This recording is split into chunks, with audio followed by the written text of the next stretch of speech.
요한복음 15장 1절에서부터 8절까지 말씀. 하나님께서 오늘 우리에게 주시는 말씀을 받들어 봉독할 때에 살아계신 하나님의 음성을 들으시기 바랍니다. 나는 참 포도나무요 내 아버지는 농부라. 물은 내게 붙어 있어 열매를 맺지 아니하는 가지는 아버지께서 그것을 제거해 버리시고 무릇 열매를 맺는 가지는 더 열매를 맺게 하려 하여 그것을 깨끗하게 하시느니라. 너희는 내가 일러준 말로 이미 깨끗하여졌으니 내 안에 거하라. 나도 너희 안에 거하리라. 가지가 포도나무에 붙어 있지 아니하면 스스로 열매를 맺을 수 없음같이 너희도 내 안에 있지 아니하면 그러하리라. 나는 포도나무요 너희는 가지라. 그가 내 안에 내가 그 안에 거하면 사람이 열매를 많이 맺나니 나를 떠나서는 너희가 아무것도 할 수 없음이라. 사람이 내 안에 거하지 아니하면 가지처럼 밖에 버려져 마르나니 사람들이 그것을 모아다가 불에 던져 사르느니라. 너희가 내 안에 거하고 내 말이 너희 안에 거하면 무엇이든지 원하는 대로 구하라. 그리하면 이루리라. 너희가 열매를 많이 맺으면 내 아버지께서 영광을 받으실 것이요 너희는 내 제자가 되리라. 아멘. 아까부터 김영철 목사님이 설교도 하기 전에 정말 훌쩍훌쩍거려서 조금 걱정이 되긴 하는데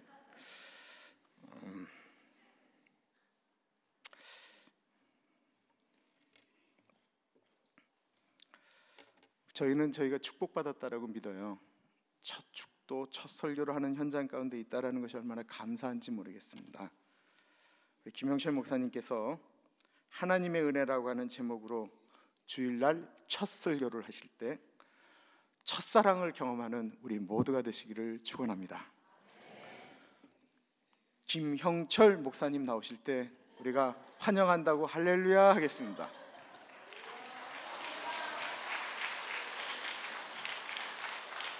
할렐루야. 아멘.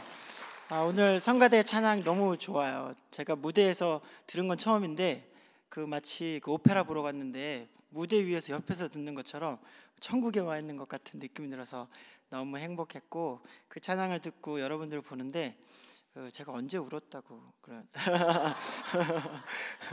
제가 아침에 화장 지워지지 않았나 모르겠네요. 지워지면 안 되는데 여러분들과 함께 천국에 있는 것 같아서 너무 행복합니다. 너무 감사합니다. 목사님께서 그 점잖은 데 갈 때마다 메고 가라고 이 넥타이 선물해 주셨어요. 그래서 옛날에 그 안수 받으러 갈 때도 이 넥타이를 메고 갔거든요. 그래서 오늘도 메고 왔는데 예쁜가요? 네, 감사합니다.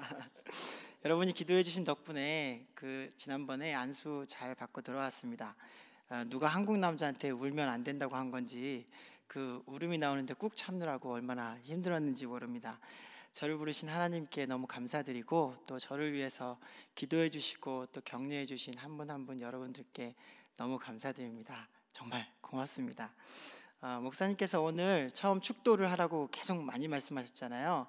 그래서 청년부 예배 때도 축도를 안 했고, 그리고 또 금요 새벽 설교 때도 축도를 안 했어요. 근데 제가 축도를 하지 말라고 하셔서 안 한 것도 있지만 축도를 할 줄 몰라서 안 한 것도 있어요. 원래 축도 시작할 때 지금은 이렇게 시작하잖아요. 근데 한국에 가신 어떤 미국 선교사님이 한국말로 축도를 해야 되는데 지금은이 생각이 안 나시는 거예요. 그래서 계속 머뭇거리시다가 요새는 이렇게 하셨다고.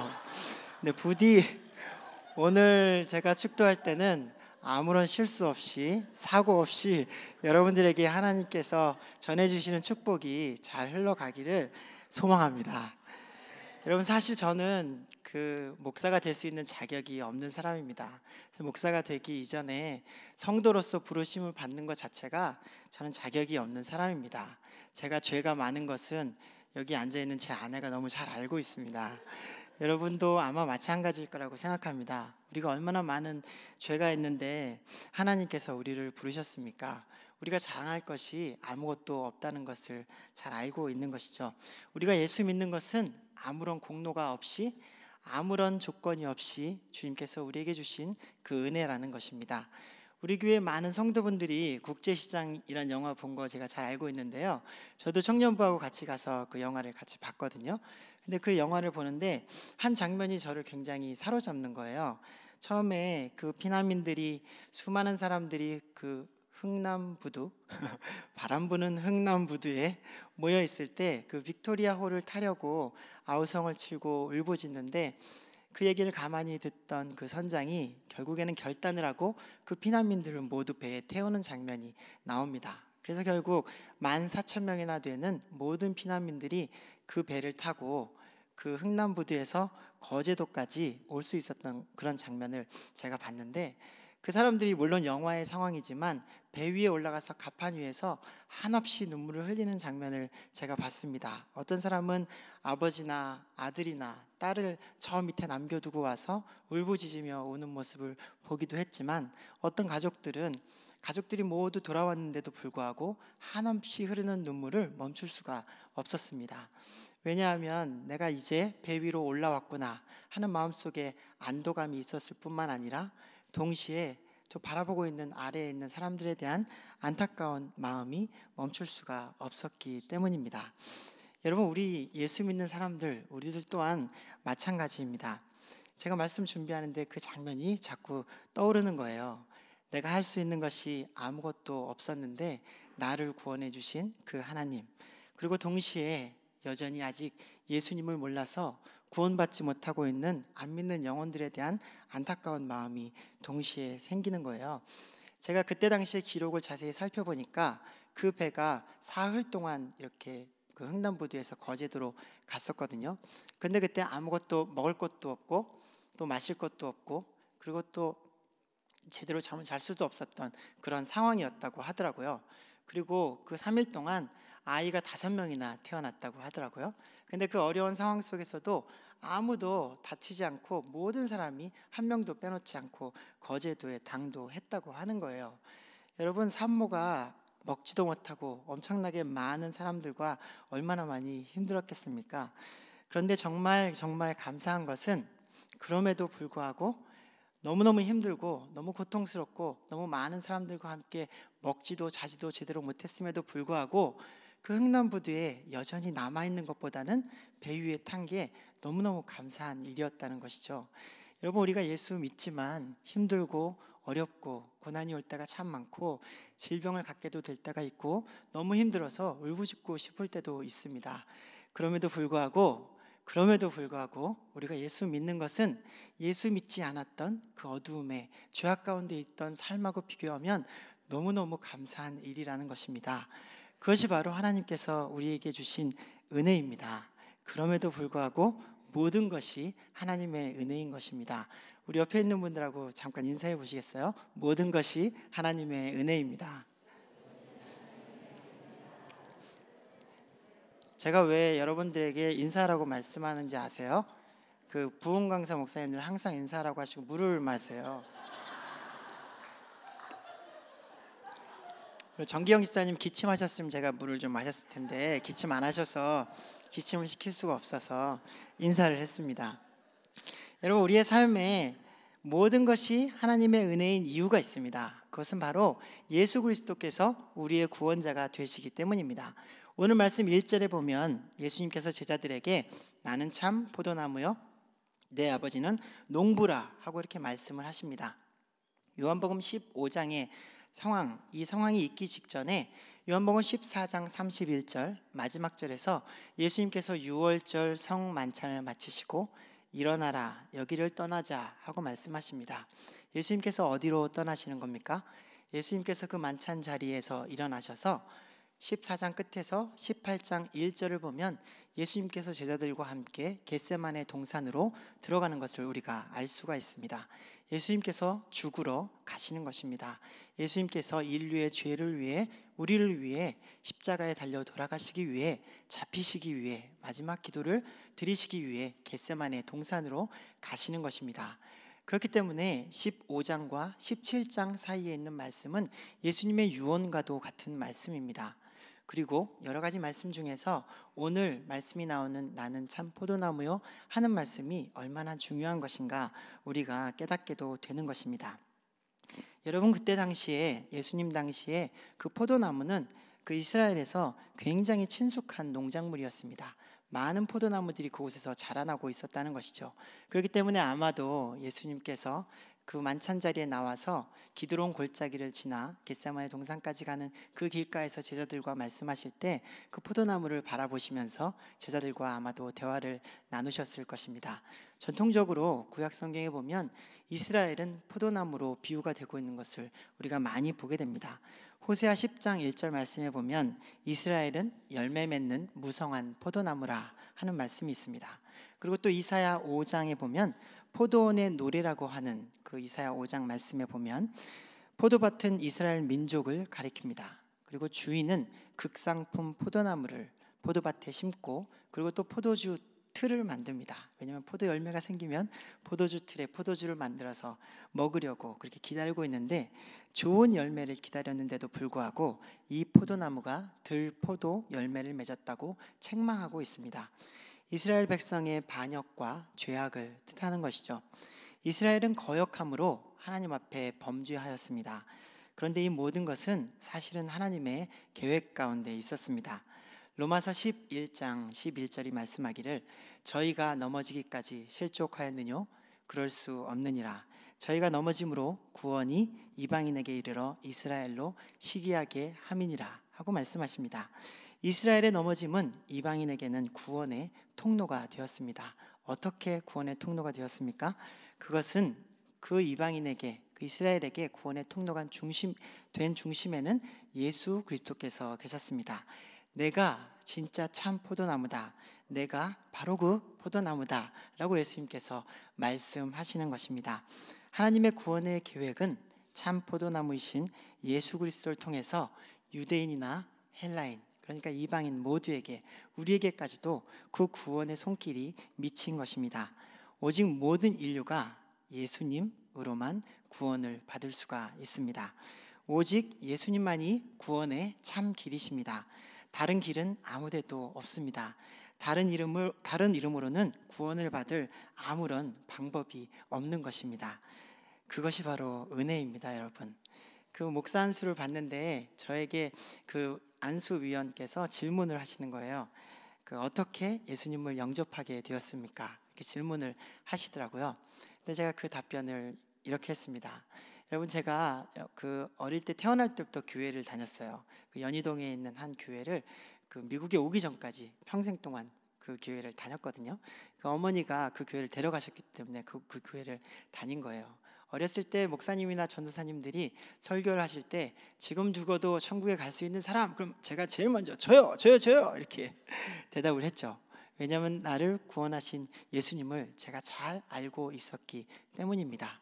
그 믿음이 언제나 변하지 않았다고 저는 생각을 했는데, 그런데 제가 19살이 되었을 때 어느 날 갑자기 저의 믿음에 대해서 의심이 생기기 시작했어요.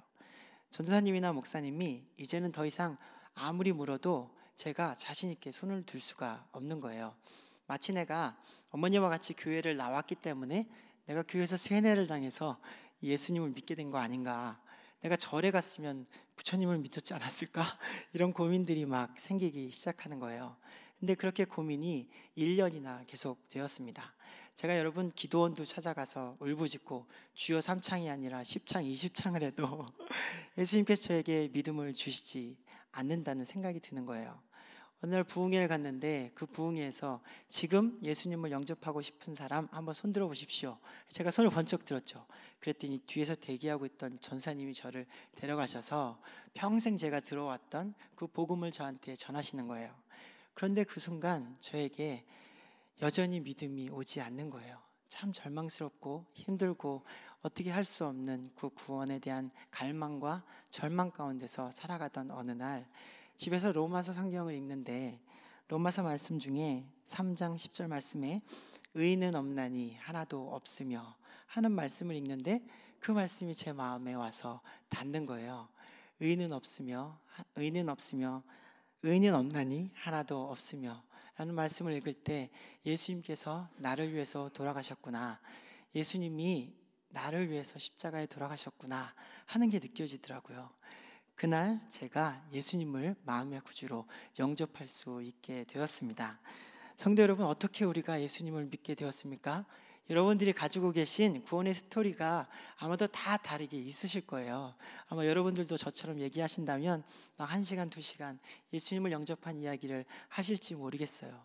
그런데 한 사람 한 사람 우리 모두 다 우리 자신 스스로 노력해서 구원을 얻은 게 아니잖아요. 하나님께서 우리에게 은혜를 주셨기 때문에 우리가 구원을 받은 것입니다. 하나님이 나사로를 부르지 않으셨으면, 예수님이 부르지 않으셨으면 나사로는 죽음에서 나올 수가 없었던 것입니다. 하나님이 우리를 부르셨기 때문에 우리가 그 은혜로 예수 그리스도를 믿게 된 것입니다. 여러분, 우리 모든 것이 하나님의 은혜인 이유는, 또 다른 이유는 예수님 안에 우리가 거하기 때문입니다. 예수께서 나는 참 포도나무요 하고 선언하신 후에 주님은 포도나무 가지의 역할에 대해서 말씀하시는데, 그 역할은 바로 열매를 맺는 것입니다. 오늘 2절 말씀에 보니까 열매를 맺지 않는 가지는 아버지께서 그것을 제거해 버리시고 열매를 맺는 가지는 더 열매를 맺게 하려 하여 그것을 깨끗하게 하신다라고 말씀하십니다. 그리고 4절에도 내 안에 거하라고 말씀하시면서 가지가 포도나무에 붙어 있지 아니하면 스스로 열매를 맺을 수 없다라고 말씀하시고, 또 5절에도 내가 그 안에 거하면 사람이 열매를 많이 맺는다라고 이렇게 말씀을 하십니다. 우리가 이 구절들을 읽을 때 깨닫는 것은, 열매는 정말 중요한 것이구나 하는 것을 깨닫게 되죠. 동시에 그렇다면 내가 그 열매를 어떻게 맺을 수 있을까 하는 궁금증을 갖게 됩니다. 여러분, 열매는 뭘 말하는 것일까요? 그리고 또 그 열매를 어떻게 해야 우리가 많이 맺게 되는 것일까요? 열매는 예수 그리스도를 믿는 성도가 예수 그리스도의 친밀감 가운데 거할 때 나타나게 되는 선한 행동입니다. 갈라디아서 말씀에 보면 성령의 9가지 열매가 나오죠. 사랑과 희락과 화평과 충성과 온유와 절제와 인내와 자비와 양성과 같은 열매들입니다. 또한 요한복음에서 예수님을 사랑했던, 또 예수님이 사랑하셨던 그 제자 요한이 지속적으로 말하는 것과 같이 내 이웃을 내 몸과 같이 사랑하라 하고 서로 사랑하는 그것이 우리의 열매를 또한 나타납니다. 또 안 믿는 영혼을 사랑하는 마음에서 나오는 복음 전도 또한 우리의 열매입니다. 어떻게 우리가 이렇게 열매를 맺게 됩니까? 우리가 주님 안에, 그리고 또 주님이 우리 안에 거할 때 그 열매들을 많이 맺히게 되는 것입니다. 여러분, 여기서 설교하니까 참 신기하네요. 여러분들하고 가끔 한 번씩 이렇게 얼굴 보고 얘기하잖아요. 장로님, 권사님, 집사님, 사모님, 목사님 이렇게 얘기하는데, 여기서 보니까 마치 제가 여러분들 한 명 한 명하고 얘기하고 있는 것 같아요. 너무 좋네요. 너무 좋습니다. 여러분들이 저한테 신방 오신 기분이에요. 감사합니다.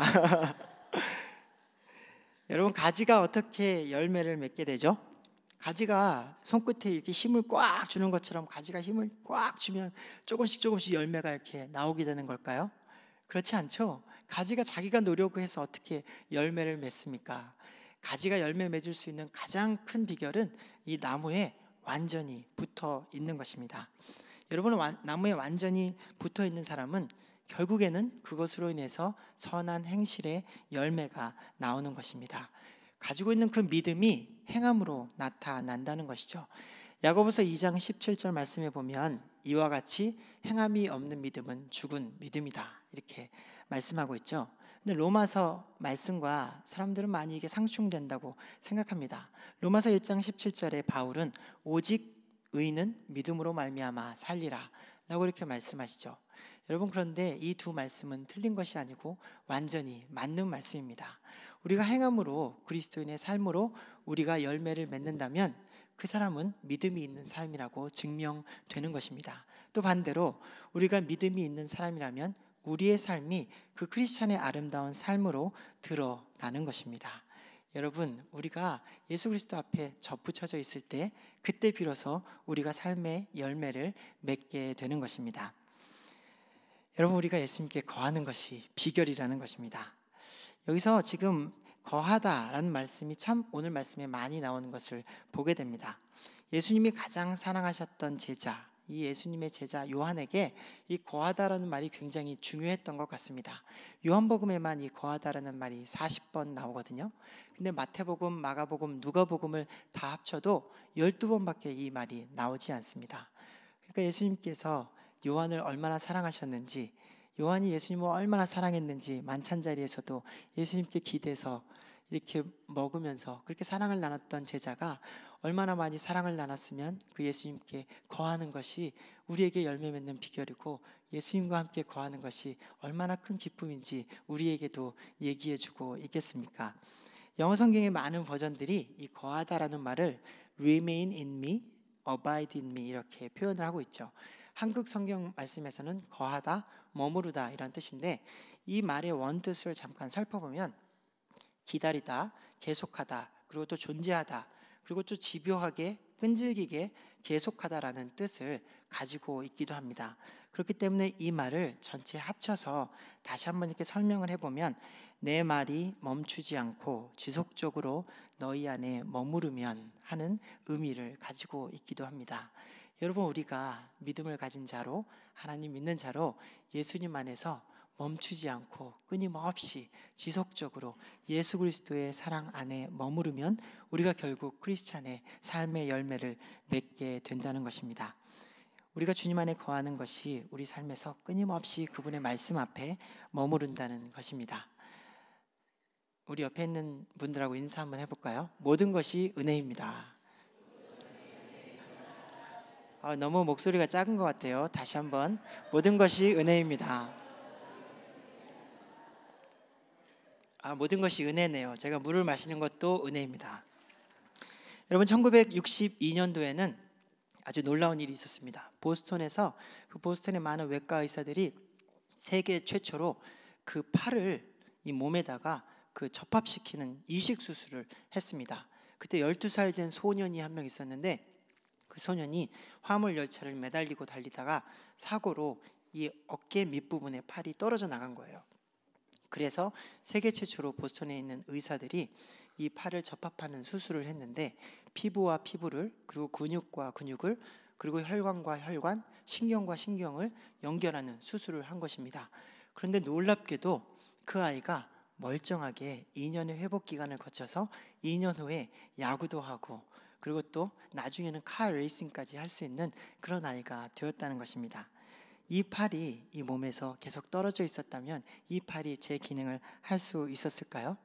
오늘 요한복음 말씀, 우리가 읽은 말씀의 5절 후반부에 보면, 나를 떠나서는 너희가 아무것도 할 수 없음이라, 이렇게 말씀을 하고 있죠. 여러분, 우리가 하나님께 찰싹 붙어 있어야 우리가 그 안에 거하면서 주님 안에서 하나님의 은혜 가운데 열매를 맺게 되는 것입니다. 우리가 예수님께 붙어서 하나님의 자녀로 풍성한 열매를 맺으며 살아가는 것, 그리고 더 이상 죄의 결박에 묶여있지 않고 구원받은 성도로 영원한 하늘나라의 소망을 바라보고 살아가는 것, 그것은 하나님께서 우리에게 주신 가장 큰 은혜인 것입니다. 여러분, 그리고 그 하나님의 은혜 가운데 살아가는 우리들에게 하나님께서 주시는 귀한 약속의 말씀이 있습니다. 무엇이든지 원하는 대로 구하라, 그리하면 이루리라 하시는 말씀입니다. 7절 말씀에 그 말씀이 나와 있죠. 우리 같이 한번 읽어볼까요? 시작. 너희가 내 안에 거하고 내 말이 너희 안에 거하면 무엇이든지 원하는 대로 구하라, 그리하면 이루리라 하고 말씀하십니다. 아싸, 드디어 나왔군요. 뭐가 나왔습니까? 여러분, 그 로또 같은 그 마법의 램프가 나온 것입니다. 우리가 구하면 모든 것이든 얻을 수 있는 그 마법의 램프가 나온 거죠. 여러분, 그럼 뭘 구하시겠어요? 예수님께서 여러분에게 오셔서 지니처럼 이렇게 나타나셔서 무엇이든지 원하는 대로 구하기만 하거라, 이렇게 말씀하시면 여러분은 무엇을 구하시겠습니까? 하나님, 제 인생에 안개처럼 꽉 막힌 제 인생 좀 뻥 뚫어주세요. 아니면 하나님, 제가 오늘 예배 마치고 집으로 돌아가는 길에 비가 오는 대신 돈이 비처럼 와르르 쏟아지게 해주세요. 아니면 하나님, 너무 길게 살면 좀 힘드니까 100살까지만 병원에는 방문하지 않고 뛰어서 교회 올 수 있도록 해주십시오. 이런 기도를 드리시겠습니까? 아니면 하나님, 우리 사랑하는 남편과 평생 오래오래 행복하게 살게 해주세요. 이런 기도를 드리시겠습니까? 중간에 좀 짜증내시는 분들이 있는 것 같아요. 여러분, 남편은 하나님이 주신 최고의 선물인 것을 믿습니다. 아멘. 우리 와이프만 아멘을 안 하고 있어요. 성도 여러분, 예수님의 말이 내 안에 거한다는 것은 예수님의 마음과 하나님의 뜻 가운데 내가 머무르는 것을 뜻하는 것입니다. 예수님의 말씀 가운데 거하는 것, 그것이 우리가 하나님의 가지에 붙어 있는 것이죠. 그리고 사실은 이 하나님의 가지에 붙어 있는 그 우리 성도의 모습은 이 포도나무에 집중을 하게 됩니다. 이 가지가 자신에게 아무리 집중을 해도 열매를 맺지 못하잖아요. 포도나무에 집중을 해야, 그래야 내가 이곳에 바싹 붙어 있어야 열매를 맺을 수 있는 것처럼, 우리들은 성도로서 예수님을 믿고 있다면 내 개인적인 이기심에서 나오는 욕심이나 아니면 내 삶에서 원하는 어떤 요구가 아니라 하나님께서 무엇을 원하시는지, 하나님께서 나를 향하신 뜻이 무엇인지 우리의 기도가 바뀌어야 된다는 것입니다.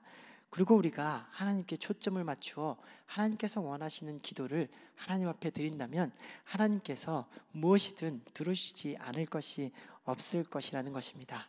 하나님께서 원하시는 그 뜻대로 살아가는 우리에게 하나님께 드리는 우리의 모든 간구를 들어주신다는 것입니다. 여러분, 우리들은 많은 경우에 내가 세운 계획 가운데 조급하게 하나님의 뜻을 넘어서려고 할 때가 있습니다. 내 머릿속에 생각대로 모든 것이 이루어졌으면 좋겠는데 그것이 이루어지지 않을 때 도대체 하나님의 뜻은 어디에 있습니까? 라고 절규를 하죠.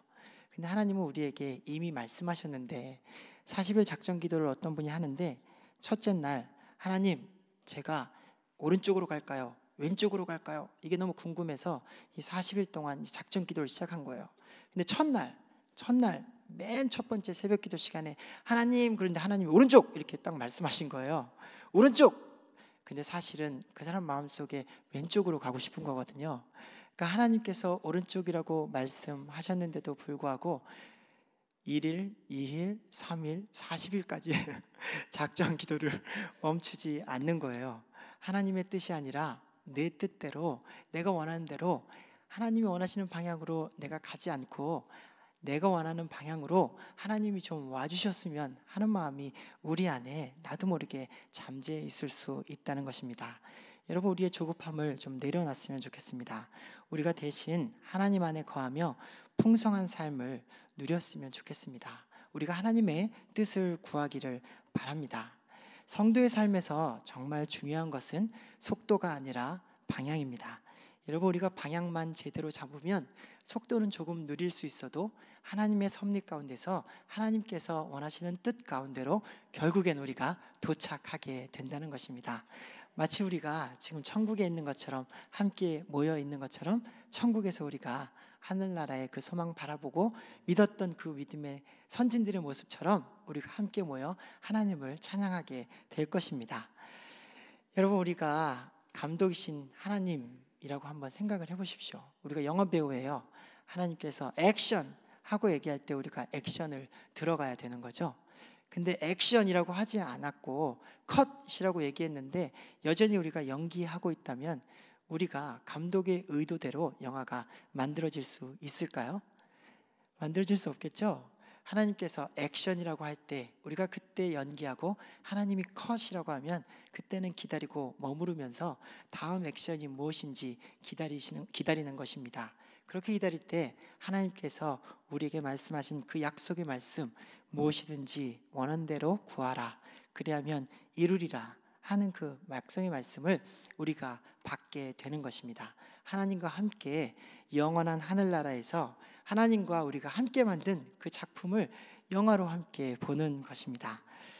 오늘 보면 마지막 절은 말씀하십니다. 너희가 열매를 많이 맺으면 내 아버지께서 영광을 받으실 것이요. 여러분, 하나님께서 영광을 받으신다는 것은 우리가 하나님의 창조의 목적대로 돌아간다는 것입니다. 하나님께서 우리를 만드신 이유는 하나님께서 영광을 받으시기 위하신 것입니다. 영광을 받는다는 것은, 우리가 영광을 돌린다는 것은 무슨 말입니까? 마치 우리가 거울을 볼 때 우리가 거울을 볼 때 거울을 보는 것이 아니라 거울을 통해서 나를 보는 것처럼, 다른 사람들이 우리를 볼 때 우리의 모습을 보는 것이 아니라 우리의 모습을 통해서 하나님의 모습을 발견하는 것, 그것이 바로 우리가 하나님께 영광을 돌리는 것입니다. 우리는 하나님의 형상대로 지음받고 예수 그리스도의 이름으로 부르심을 받은 성도들입니다. 성도 여러분, 예수 그리스도는 우리에게 구원자가 되십니다. 그것이 저와 여러분의 삶에 주어진 가장 커다란 은혜입니다. 예수님의 십자가의 공로로 우리가 구원받았고, 우리가 구분 안에 붙어서 살아가는 것, 그것으로 우리에게 충분합니다. 그것이 우리의 은혜입니다. 만약에 이 자리에 여러분들께서 이미 예수님을 믿었지만 예수님과 잃어버렸던 그 첫사랑을 여전히 잃어버리고 살아가시는 분들이 있다면, 하나님께서 오늘 이 시간 여러분 마음 가운데 처음 만났던 예수님과의 사랑을 회복하기를 바랍니다. 모든 것이 하나님의 은혜라고 고백하는 그 은혜가 있기를 바랍니다. 그리고 혹시 이 자리에 교회는 나오지만 내가 진짜로 예수님을 믿는지, 제가 고민했던 그 순간처럼 예수님이 진짜 나의 구주가 되시는지 아직도 궁금하고 또 그 믿음을 갖기 원하시는 분이 있다면 예수님께 그 은혜를 구하는 기도를 드렸으면 좋겠습니다. 주님, 제가 주님을 믿고 싶습니다. 제가 주님을 믿기를 원합니다. 하나님의 은혜가 저에게도 있기를 원합니다. 그 기도가 우리에게 있었으면 좋겠습니다. 우리 마음 가운데 영혼 사랑하는 마음이 있었습니다. 안 믿는 영혼에 대해서 그 영혼을 사랑하는 마음으로 기도하는 그 마음, 그것이 우리에게 있었으면 좋겠습니다. 모든 것이 하나님의 은혜입니다. 아멘. 우리 잠깐 기도하도록 하겠습니다. 사랑과